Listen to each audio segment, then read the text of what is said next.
Gerai, tai čia turėjo būti mano paprastas Harry Styles portretas. Spoileris, paprasta nebuvo. Pirmas bandymas, nosis bėgo į kairę. Antras, akis žiūrėjo į ateitį. Trečias, atrodė kaip Harry po 3 parų be miego ir su mokesčiais galvoje. Bet aš nepasidaviau. Aš klojau sluoksnį po sluoksnio, kol drobė atrodė kaip geologinis atradimas.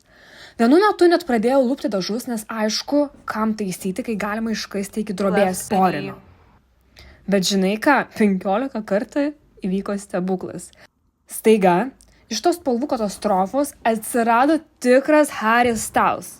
Akis žiūrėjo teisinga kryptimi, plaukai nebeprimena kruasano, o žvilgsnis sako finally.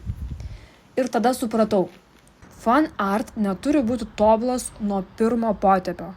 Svarbu, kad būtų smagu. Taigi, make fan art fun again. Net jei tam tai reikia 15 bandymų ir mažos egzistencinės krizės.